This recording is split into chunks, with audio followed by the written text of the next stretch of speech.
What's up, everybody? Welcome back to Pens and Tea. My name is Carrie, and today we're going to be talking about a pen that's not a pocket pen, but should be. I am referring to the Sailor Pro Gear Slim fountain pen. You'll notice my mic holder is also a Sailor. This is the regular size Pro Gear in the coffee finish or mocha finish or brown. I've seen them listed as many things, but I do have a full review of this already if you want to check it out on my channel. Today we're going to be talking about the Slim. Before we get into that, I do want to say I do have a couple videos upcoming Sailor related. I'm going to compare the Slim, the Pro Gear, and the king size Sailor King of Pen, which I also have. So I will be comparing all three of those. So that's why in this video, you're not going to get a comparison between those three. But stay tuned, because within about a week or so, you will see that. And then potentially, I will also be talking about an exclusive, just a nib video for Sailor between the three models. That we'll see how it goes with the comparison of the actual three, the overview of the three. But for today, we're going to focus specifically on the Slim fountain pen. I was sent this for review from Emmy from Pen Venture, so I didn't pay for it. It's not mine. I will be sending it back, but I'm not being paid for the review, so no worries there. I was curious because I've had this Pro Gear now for some time, this regular model. But I was curious what the difference would be between all three of the models, because this is the one that I am most familiar with. I think it's the one that most people are familiar with between this one and the Slim. But I was always wondering what the difference really is between the Slim and the regular. And it turns out visually nothing, but practically everything. So real quick, it is the version that I have right now is just the standard black with silver trim, but like everything Sailor, there's many finishes that you can get. So if you don't like the standard, feel free to shop around your local retailers because there's tons of options.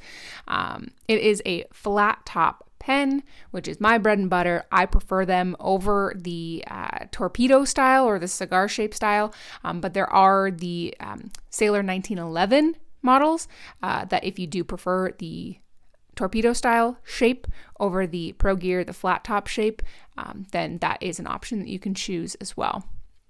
But I prefer the flat top.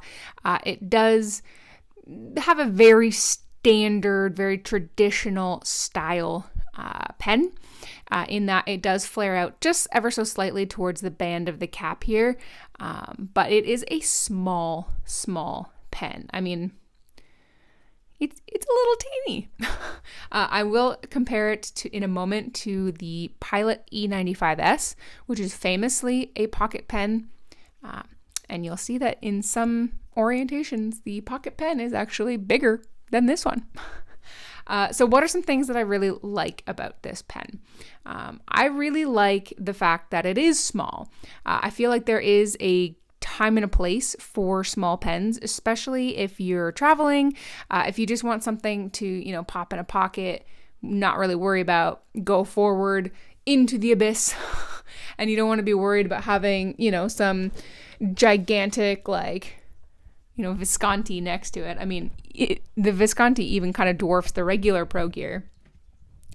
But next to the little Slim, it's teeny weeny.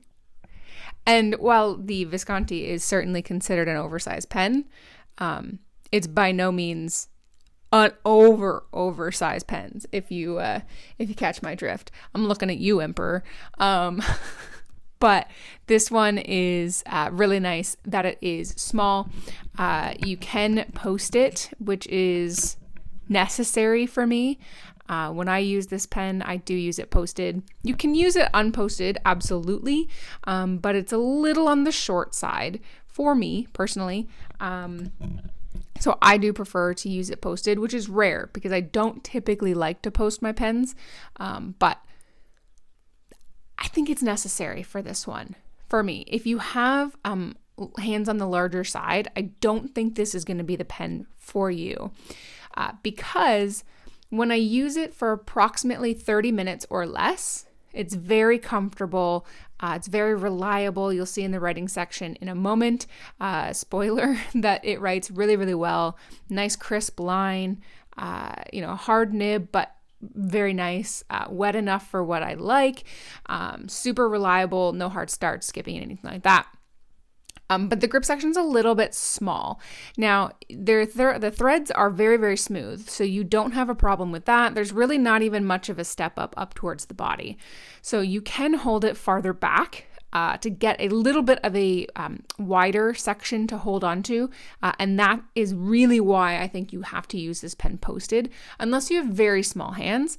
That's why I think you really need to use it posted, because I do tend to hold it a little bit farther back than I typically do, because when I use it for longer journaling sessions, so I'm talking about over 30 minutes approximately, I do tend to grip onto it a little harder than I should, and it does cause my hand to fatigue a little bit, which I'm not used to on most of my other pens. Most of my other pens have a larger grip section, so I do tend to hold this one a little further back, but it does not bother me when I'm holding the threads or the step up, because it is pretty shallow. One thing I will say with Sailor, this pen, by the way, did come with the converter, which is good because it is a proprietary cartridge converter system.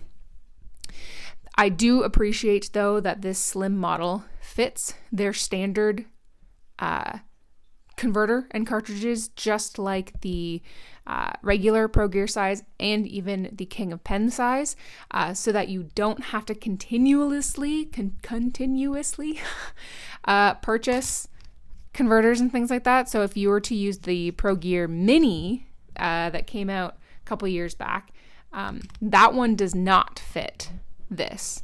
That one is very similar in practicality to the TWSBI Mini, where you can unscrew the cap and then you screw the cap onto the back, and then it becomes like a decently sized pen. For the Sailor Pro Gear Mini, I don't believe you screw it onto the back, but you have to use it posted. Just gave myself some hair wings there. That one does not fit with the regular converter cartridge. You do have to get the smaller size.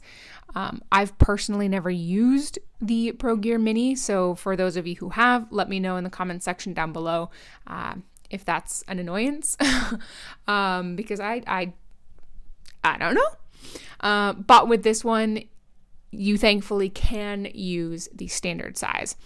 So if you already have a Sailor pen and for whatever reason you buy it from a retailer that does not include the cartridge or converter, because most North America based ones do, I've heard in Europe it's not always the case.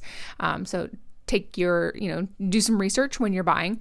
But if you already have a Sailor pen in the 1911, any of the 1911 models or any of the Pro Gear models except the Mini, then you should be just fine there.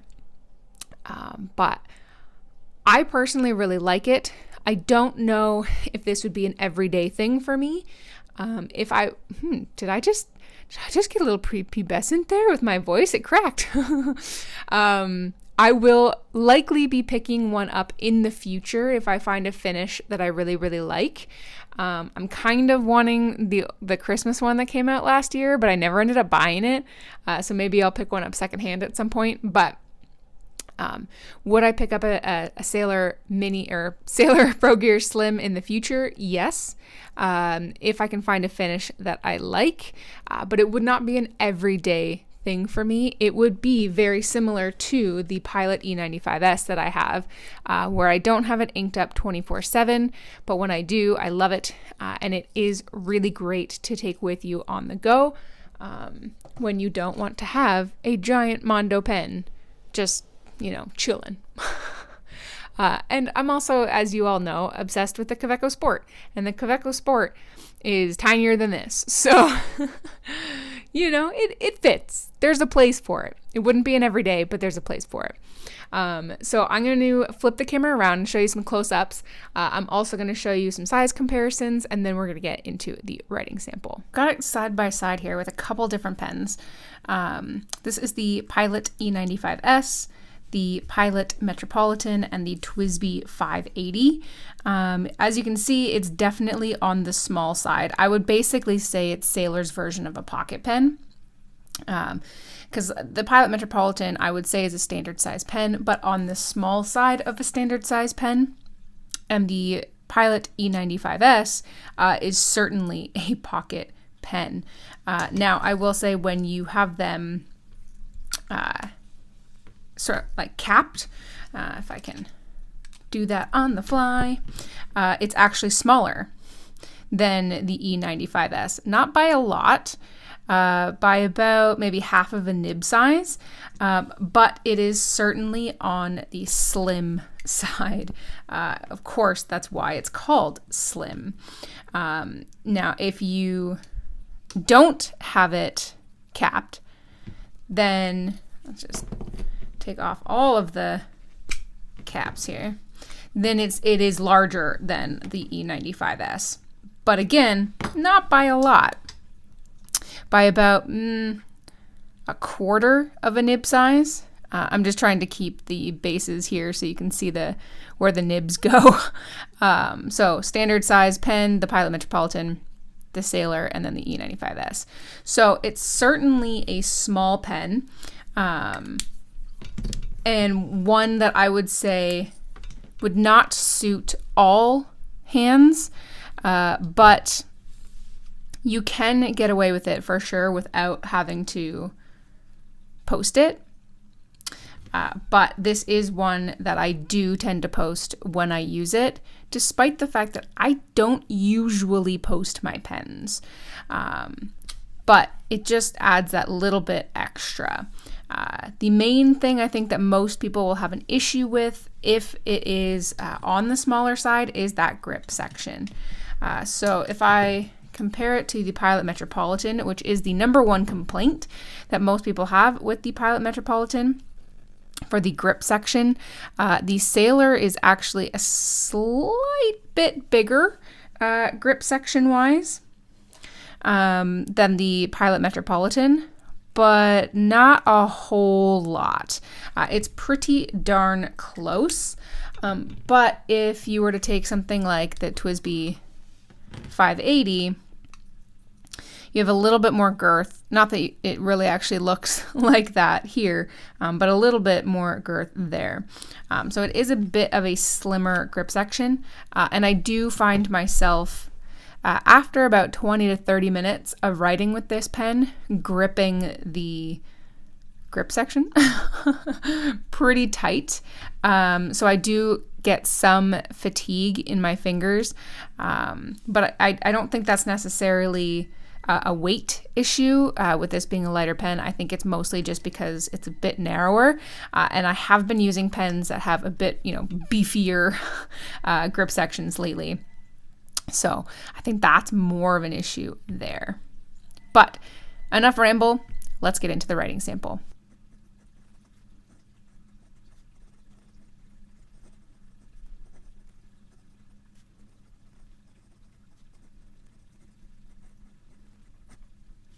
Okay, the quick brown fox jumps over the lazy dog. The color for today in the ink is a little bit more green to my eyes than what shows up on camera, but the color for today is Colorverse HST.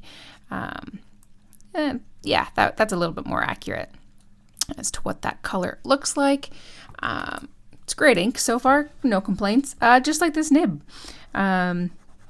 Not overly wet, this ink or this nib, but wet enough for what you want. My personal preference is I would like it to be a little bit more wet than this, but I think that this is 100% standard, what most people are looking for. I don't think I am most people when it comes to how fire hose-like I want my pens to be. This is what Sailor considers their hard medium nib. To be fair, like the hard, they just put that in front of everything, meaning it's not a flex nib. For their medium, I would say it's a little bit more towards the fine side of a medium, or a medium that I'm used to, especially if you're used to the more European mediums. Like if you watch any of the Benu videos that I've done, their mediums are like twice the thickness of this. But I would say this is closer to maybe a fine medium if you are used to European nibs. This is pretty true to sailor mediums. Not really any flex to be had. You can squeeze out a tiny bit, but it is certainly not a flex nib, and please do not treat it as such. It is pretty hard, like when it's a pretty stiff nib when you're using it. But it puts down a nice crisp line, which I really like. It performs really well, slightly drier in the upstroke than in the downstroke, but that is not a sailor alone issue. That is every pen issue. And I will say it's a little bit more prevalent on most of the Japanese pens that I've used versus the European pens that I've used. But I kind of like that because it lends itself to a little bit more shading.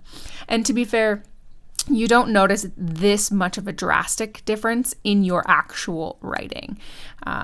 But it is obviously super noticeable when you put it side by side.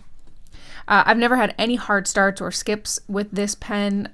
It's nice and smooth. There is a little bit of feedback. I would say it's maybe slightly less feedback than like a number 2 pencil, but it's pretty close to what a pencil feels like. So it is, I think, an all around solid pen that I would recommend that you check out. Like I mentioned before, there will be a video comparing the Slim to the regular to the King of Pens, so all 3 of their main models. I'm going to do kind of an overview of what the bodies look like, that kind of stuff. And then I will do also a breakdown of the nibs themselves. Because they are wildly different. But thank you very much for watching this video. If you liked it, do hit that thumbs up button. If you liked it a lot but haven't done so already, do hit the subscribe. There's new videos every Monday and Friday and the occasional Tuesday. Check out the description below to see the links to my Patreon account if you want to help support me and what I do here, as well as the link to Emmy from Pen Venture. Again, Emmy, thank you for sending this to me. I shall clean it out and return it to you post haste.